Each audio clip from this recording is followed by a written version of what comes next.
Pour bien comprendre le but de cette étude, nous avons décidé de commencer, évidemment, par le commencement, et donc l'histoire de l'arrivée des premiers Juifs en Espagne, avec les Romains, puis le passage des barbares, et enfin la période de l'occupation arabe.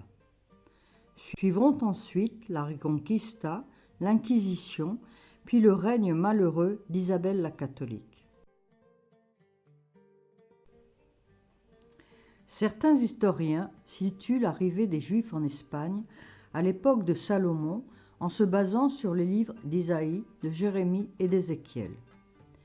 Les Phéniciens, alliés de Salomon, avaient d'étroites relations commerciales avec la péninsule ibérique. On leur doit d'ailleurs la création de Cadix vers 1100 avant Jésus-Christ.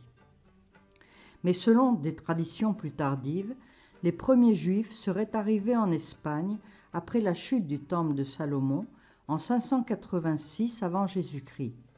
Mais elles n'ont pas de base historique et auraient été imaginées principalement pour démontrer que les Juifs espagnols ne descendent pas de Juifs coupables de la mort de Jésus.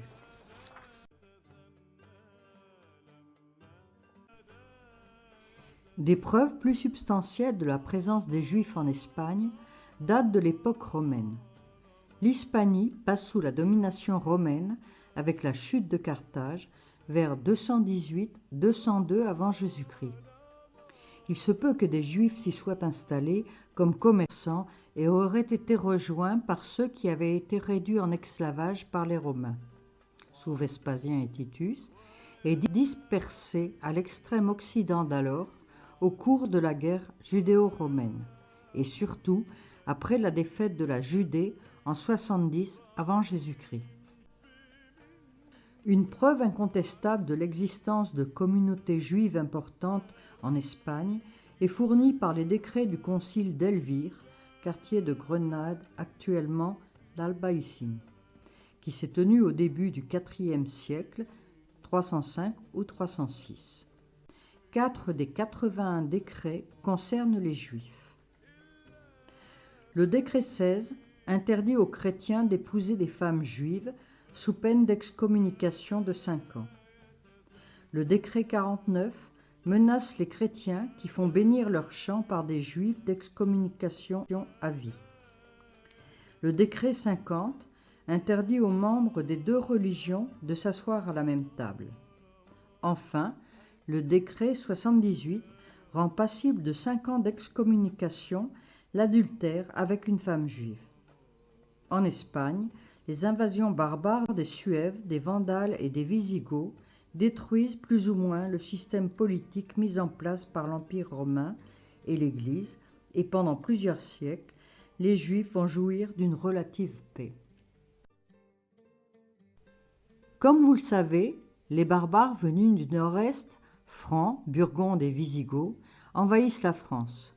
Les Wisigoths, qui sont dans le sud, vont continuer jusque dans toute la péninsule ibérique.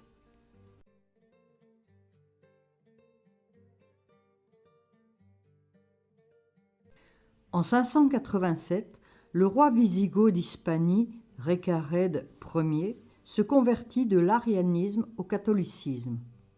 D'après Jean de Gérone, la secte arienne, par la grâce de Dieu, accepte le dogme chrétien.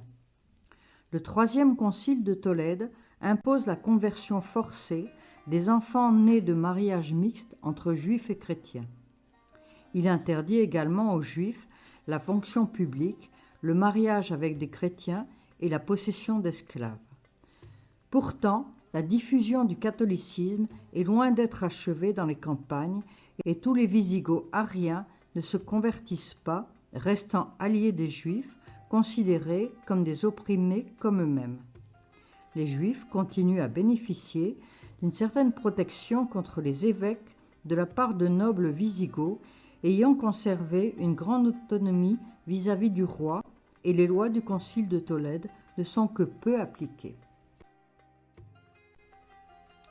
Le roi Sisbut, au début des années 600, qui se veut un modèle de roi catholique, renouvelle et aggrave les édits de Recared.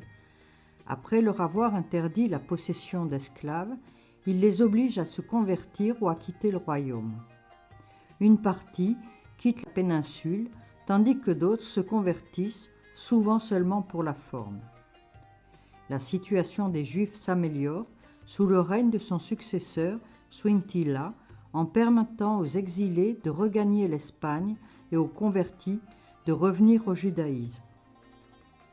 Vers la fin des années 600, à chacun des 17 conciles de Tolède, la condition des Juifs se détériore régulièrement. De nouveau, conversion obligatoire ou exil, ainsi qu'obligation à exécuter les convertis qui ne respectent pas la religion catholique, enlèvement systématique des enfants juifs de plus de 7 ans pour les baptiser et leur donner des prénoms chrétiens, etc. Le 12e concile de Tolède, en 681, se donne pour but d'extirper la peste judaïque qui renaît sans cesse. Une seule issue se présente, devenir de faux chrétiens. Mais avec le temps, la situation de ces convertis de force nommés Anousim devient pire que celle des Juifs qui s'en tiennent ouvertement à leur foi. Le roi Égica choisit en 694 de réduire à l'esclavage tous les Juifs du royaume qui perdent de ce fait leurs biens et leurs esclaves. La mesure est extrêmement bénéfique pour le trésor et les Juifs sont désormais considérés comme appartenant au fisc et à la couronne. De lourdes amendes frappent les nobles qui agissent en faveur des Juifs et les membres du clergé qui sont négligents dans l'exécution de ces mesures sont sanctionnés. La situation si malheureuse des Juifs hispano-wisigoths s'aggrave encore sous son successeur Witiza. Ce roi leur défend de posséder des maisons et des terres, il leur interdit la navigation et le commerce avec l'Afrique et en général toute relation d'affaires avec les chrétiens. Les Juifs étaient obligés de céder tous leurs immeubles au fisc qui leur donne un semblant de dédommagement. De graves accusations sont proférées contre les Juifs, en affirmant que, non contents de saper l'Église, les Juifs ont tenté de s'emparer du royaume, de tuer les chrétiens et de soulever le peuple contre l'État. Sans doute, l'agitation des non-croyants au Messie se répand-elle parmi les Juifs et leurs liens avec les rebelles de la noblesse sont à la base de ces accusations. La conquête arabe aboutit à la destruction du royaume wisigoth et à l'établissement de la wilaya d'Al-Andalus et marque l'expansion la plus occidentale du califat omeyyade et de la domination musulmane en Europe.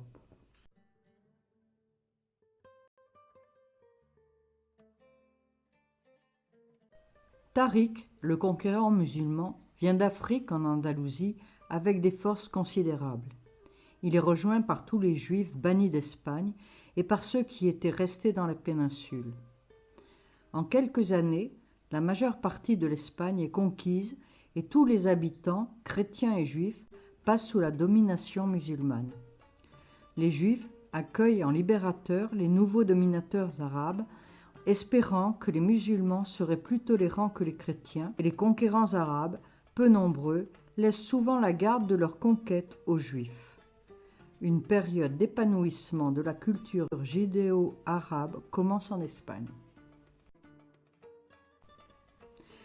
Les chrétiens et les juifs reçoivent le statut de gens du livre, ce qui, selon le Coran, leur garantit la vie, la propriété, la liberté et un degré élevé d'autonomie juridique. Toutefois, les juifs doivent payer un impôt annuel en espèces ou en nature, porter des vêtements spéciaux, ne pas bâtir de nouvelles synagogues, ni posséder d'esclaves musulmans. En dépit des restrictions imposées aux Juifs, leur vie sous la loi musulmane est bien moins malheureuse que sous le règne des Wisigoths. Les communautés se reconstruisent donc progressivement et peuvent bénéficier de contacts avec les Juifs orientaux qui vivent également sous domination islamique. Le commerce international est donc une activité des plus pratiquées par les Juifs, avec l'artisanat du bois, de la soie, de l'or et de l'argent dans les villes et l'agriculture à la campagne.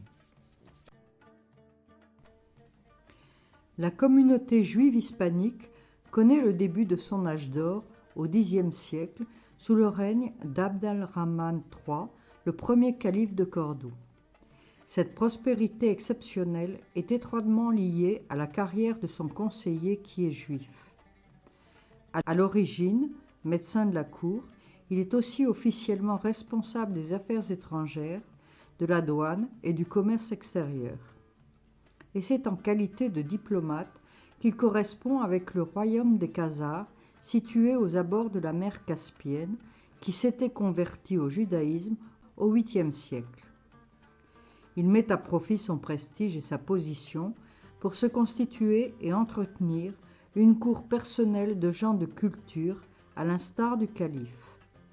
Ses nombreux protégés contribuent au développement de la philologie hébraïque et de la poésie hébraïque profane.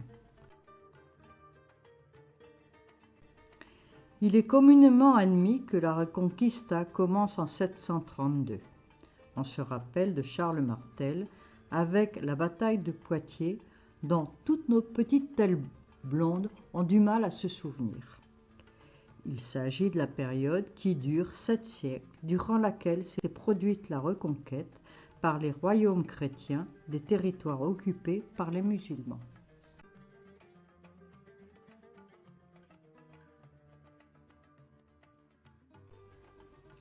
Pour éloigner les Juifs riches et actifs des morts, Alphonse VI de Castille leur garantit quelques privilèges. Par le fuero de Nájara Sepúlveda en 1076, les fueros sont des privilèges accordés par le roi, il leur octroie un statut comparable à celui de la noblesse. De nombreux autres fueros le confirmeront au cours du XIIe siècle.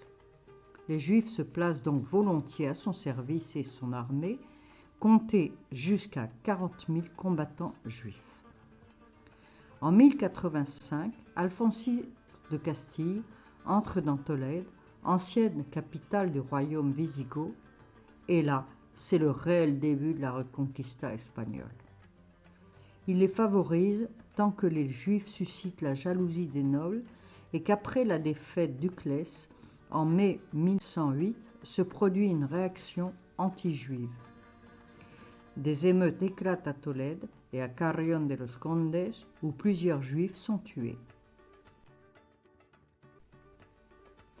Après quelques hésitations, son successeur Alphonse VII confirme les Juifs dans leurs droits. Les Juifs peuvent de nouveau s'établir à Tolède. Alphonse VIII poursuit cette politique, d'autant plus qu'il a une maîtresse juive, la belle Rachel de Tolède. En Aragon et en Catalogne, les Juifs connaissent également une situation favorable. Alphonse II d'Aragon protégeait les savants qui, à cette époque, étaient presque tous juifs.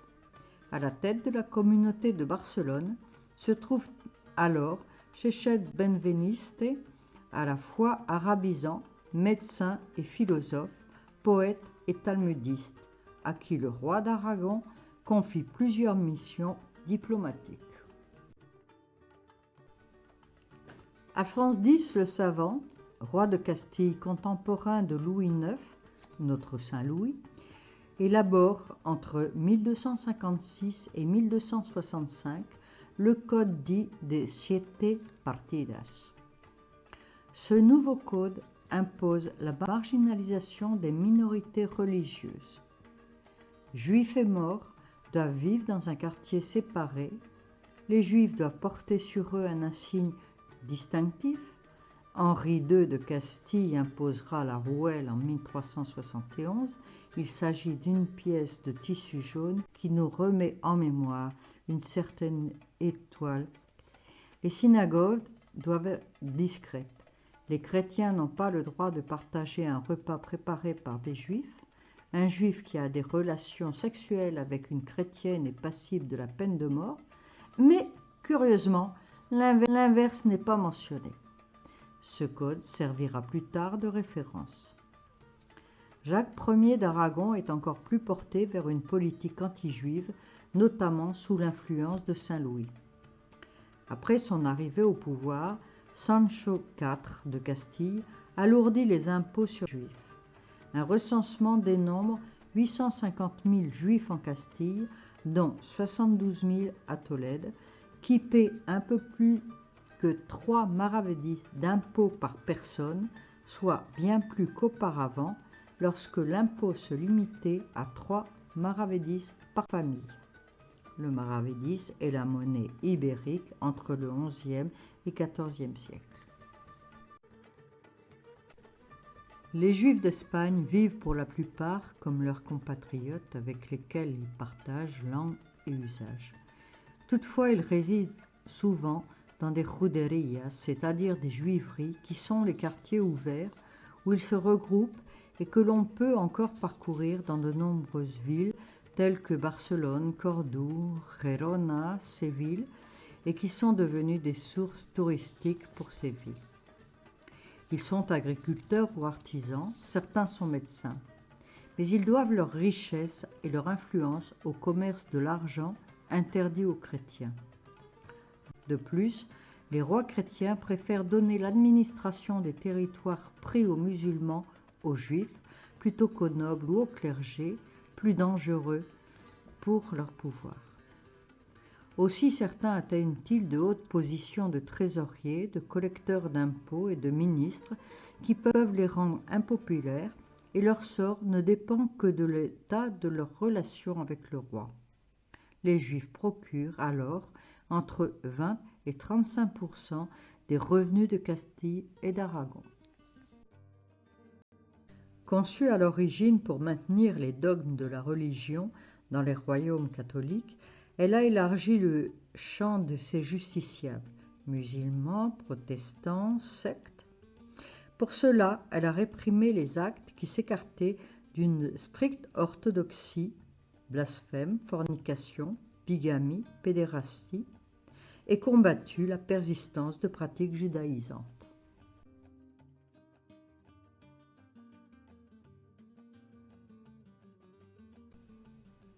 À partir du XIIIe siècle, l'Église avait affiché sa volonté de christianiser tous les Espagnols. L'ordre des Dominicains, fondé en 1216, s'était donné pour mission d'amener hérétiques, juifs et musulmans au catholicisme. L'Inquisition avait été établie en Aragon en 1233.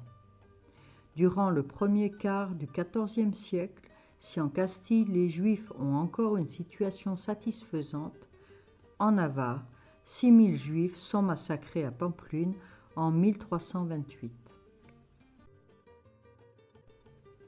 À mesure que le pouvoir chrétien s'affirme et que la présence musulmane indépendante se réduit au seul royaume de Grenade, les mesures de pression s'affirment sur les Juifs en terre chrétienne. Diverses mesures sont entreprises pour convertir les Juifs au christianisme, au terme de campagnes de prédication intensive ou de campagnes de conversion forcée, culminant avec les baptêmes sanglants de 1391. 5000 Juifs sont massacrés à Séville. Les troubles anti-juifs se propagent à Cordoue, où on compte 2000 morts, et dans toute la vallée du Guadalquivir. Ces émeutes sont à l'origine de la diaspora séfarade et du phénomène marrane en Espagne. Les Juifs nommés marranes, c'est un terme de mépris, les porcs, sont officiellement convertis, pratiquent ouvertement le catholicisme, mais ils continuent de suivre les rites du judaïsme dans le secret de leur maison. Les séfarades sont les Juifs qui ont gardé leur religion adaptée à la culture hispanique. On estime à 100 000 le nombre de Juifs qui durent se convertir au catholicisme à la suite des événements entre 1391 à 1412. À la mort d'Henri IV de Castille, qui ne laisse aucun testament, à moins qu'il ne se soit perdu, Isabelle la catholique s'autoproclame reine de Castille et Léon à Ségovie le 13 décembre 1474, en fondant sa légitimité sur le traité des taureaux de Guisando. Selon cet accord, Isabelle était proclamée princesse des Asturies et, ce faisant, était reconnue comme héritière de la couronne de Castille.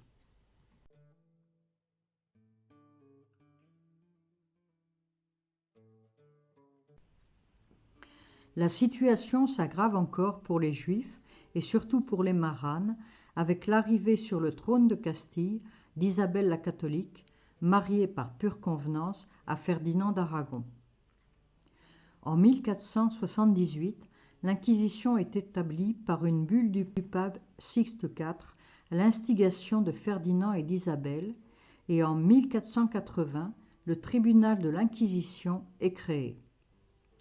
Ce tribunal exerce d'effroyables rigueurs contre tous les convertis juifs suspects de pratiquer les rites juifs, donc assimilés aux hérétiques. Des milliers de ces malheureux sont livrés au bûcher, et ce, dès 1481. Isabelle et Ferdinand publient le décret d'expulsion le 31 mars 1492 sous l'influence du grand inquisiteur Tomás de Torquemada, confesseur d'Isabelle. Les Juifs doivent donc liquider leurs affaires avant la fin juillet 1492 et s'exiler. Ils sont donc forcés de vendre leurs biens pour des sommes dérisoires bien sûr et de s'exiler. La première destination des Juifs d'Espagne est le Portugal, qui ouvre alors ses portes. Selon les archives portugaises, le nombre de Juifs entrés au Portugal, principale destination en 1492, se monterait à 23 320 personnes. Mais dès 1496, les souverains espagnols forcent leurs voisins portugais à expulser à son tour les Juifs du Portugal, qui seront connus dans toute l'Europe comme Juifs portugais, d'où qu'ils viennent, du Portugal ou d'Espagne. Cette émigration des Juifs séfarades, puis des Maranes, se continuera durant les XVIe et XVIIe siècles. On estime que 100 000 à 200 000 Juifs ont dû s'exiler. C'est le plus important exil juif de l'histoire. Un grand nombre traverse la Méditerranée pour rejoindre le Maroc, l'Algérie, la Tunisie. D'autres émigrent par bateau vers l'Italie, la Grèce, Rhodes et Thessalonique, vers le sud de la France, par Bordeaux d'un côté et par Montpellier de l'autre. D'autres encore se dirigent plus au nord, aux Pays-Bas ou en Angleterre, retrouvant les populations juives déjà installées depuis longtemps. D'autres encore vont plus loin, en Inde et aux Amériques récemment découvertes par Colomb. Ces Juifs d'Espagne, une population cultivée, vont conserver leur langue, le judéo-espagnol, et leur culture pendant des siècles et influencer toutes les communautés auxquelles elles vont s'assimiler. Nous avons choisi de développer l'immigration des Juifs séfarades en Italie pour rappeler que la Vénétie a créé le premier ghetto au monde.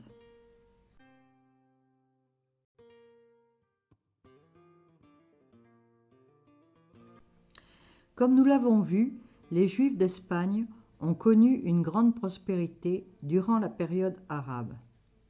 Nous pouvons donc comprendre qu'un grand nombre de ceux-ci envisagent de s'exiler vers les pays islamiques. Pour cela, l'Italie située près de l'Espagne est une escale parfaite et donc très fréquentée par les exilés de 1492. De plus, il ne faut pas oublier que la Sardaigne et la Sicile sont sous domination aragonaise et donc les Juifs y sont soumis aux mêmes lois que ceux de la péninsule ibérique et doivent donc se réfugier sur le continent. Pour eux, Naples est la destination la plus proche. À la mort de Ferdinand Ier de Naples, le roi de France envahit Naples et les en chasse. Une partie se réfugiera alors dans la République de Venise.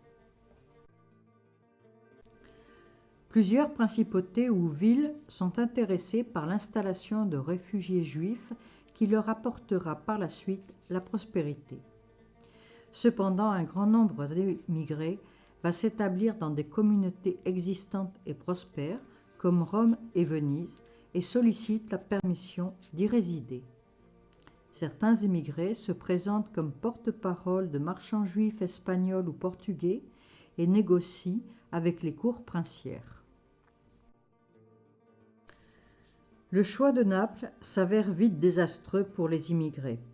Le royaume de Naples, envahi par le roi de France Louis XII, est devenu possession de Ferdinand II d'Aragon suite à l'armistice de Lyon. Les Juifs sont donc expulsés dès 1510 et cette expulsion est renouvelée par toutes les possessions de Charles V en Italie du Sud. Certains Juifs espagnols choisissent l'Italie comme terre d'exil et non pas de passage. Parmi eux, la famille d'Isaac Abravanel, ancien rabbin de Lisbonne, arrivé en Castille en 1483. C'est une des plus vieilles familles juives d'Espagne. Après avoir dépensé une fortune pour empêcher la publication du décret d'expulsion, la famille s'établit d'abord à Naples, qu'elle fuit lors de l'invasion française dont nous avons déjà parlé. Après quelques errances en Méditerranée, ce grand philosophe arrive à Venise vers 1562 et y meurt en 1508. On peut voir sa tombe dans le cimetière juif de Padoue. Avec l'immigration des séfarades d'Espagne, la communauté juive italienne prend sa composition définitive très originale avec la cohabitation de trois communautés. Les Juifs dits italiens ou Italchi, qui descendent de la période romaine, les Askénazes venus principalement d'Allemagne, de France et d'Europe centrale, les séfarades. Ces trois communautés ont besoin de se rassembler pour de simples raisons religieuses. Les règles alimentaires, l'abattage rituel, la prière, l'observation stricte du Shabbat nécessitent de rester près de la synagogue. L'importance de l'éducation impose de se regrouper pour ouvrir des écoles. C'est ce qui explique les quartiers juifs où ils vivent et bâtissent leurs synagogues, les uns à côté des autres, souvent les uns sur les autres. Les prédicateurs dominicains, à l'instar des Espagnols, demandent l'expulsion des Juifs de Venise. Les autorités choisissent une solution de compromis en imposant la résidence forcée, connue sous le nom de ghetto.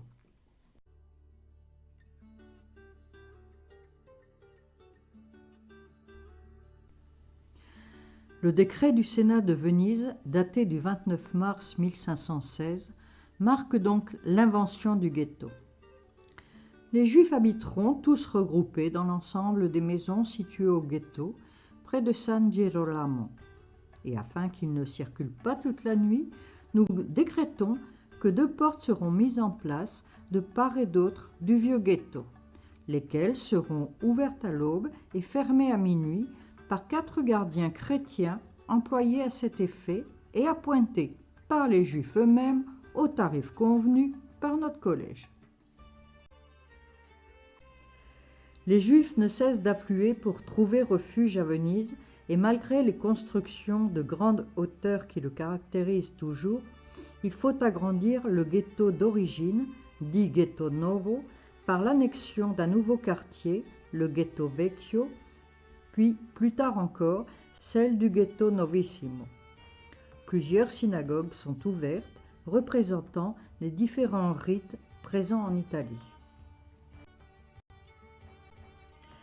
La situation des Juifs en Italie se détériore encore avec le Concile de Trente qui prône l'intolérance à tout ce qui est non catholique.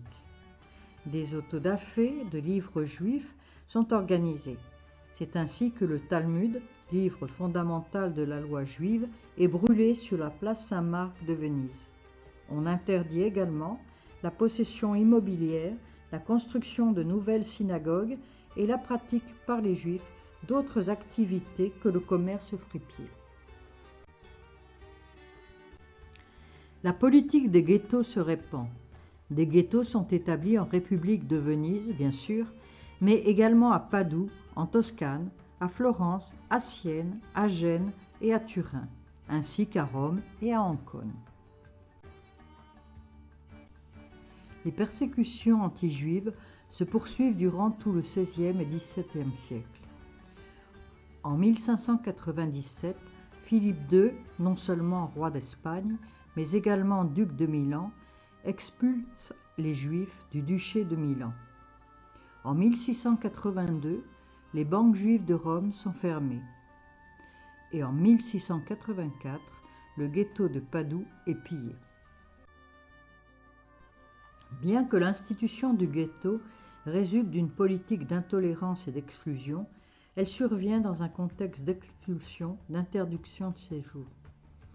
Le judaïsme italien connaît donc en comparaison une vie paisible dans un pays où l'Église, considérant les Juifs comme les témoins de son histoire, Jésus était juif, ne souhaite pas leur disparition. Cela permet, malgré la vie en ghetto, une activité intellectuelle remarquable pour une communauté qui fait partie de la société italienne.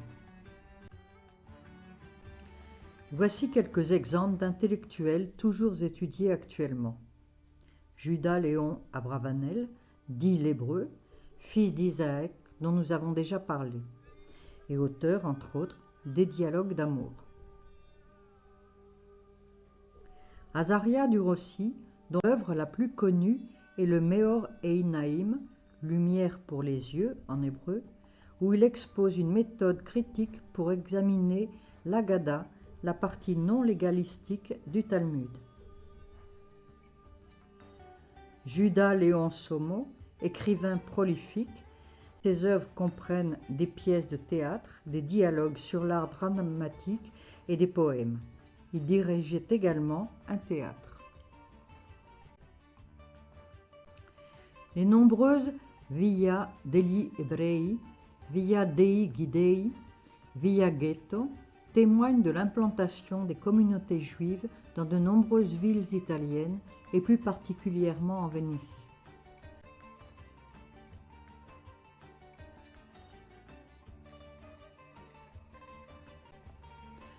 Entre le XVIe et le XVIIIe siècle, les Juifs d'Italie ont consacré de très nombreuses synagogues qui sont considérées aujourd'hui comme des joyaux de l'architecture synagogale.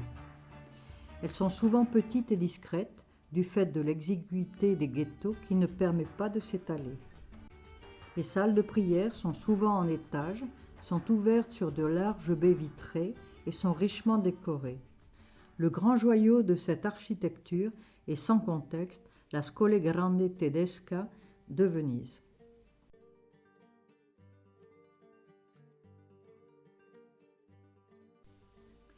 Les Espagnols encouragent depuis quelques décennies le retour des séfarades au pays. Il est initié par Franco dès 1966. En effet, en 1966-67, le ministre Manuel Fraga Iribarne entreprend une série d'initiatives aboutissant au rétablissement des relations diplomatiques entre l'Espagne et Israël. Après le Concile Vatican II en particulier, il abroge symboliquement en 1968 le décret d'expulsion des Juifs d'Espagne, le décret de l'Alhambra. On le voit ici avec Franco. Après la mort de Franco, le roi Juan Carlos s'entoure de personnalités qui vont construire la transition de l'Espagne vers la démocratie. Dans ce contexte, la question religieuse est une question très sensible. Les hommes politiques à l'œuvre doivent ménager une Église qui compte bien garder ses prérogatives. En 1978, la Constitution est approuvée par référendum. Cette Constitution démocratique abolit la notion de religion d'État, donne de facto l'égalité complète aux autres religions. C'est une première brèche pour le retour des séfarades.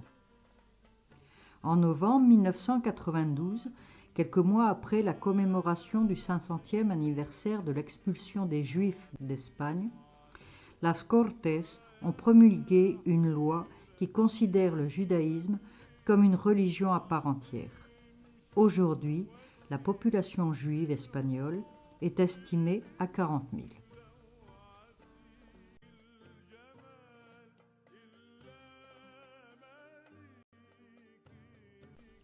Et pour terminer, nous vous offrons un petit extrait du 16e festival de musique séfarade de Cordoue.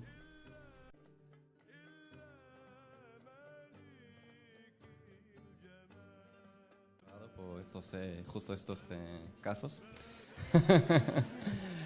Y es una canción muy bonita que se llama Lailun Ajib y también viene de Marruecos.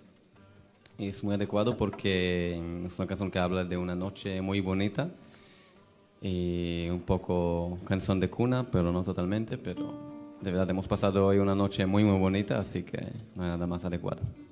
Lailun Ajib. Y otra vez, muchas gracias.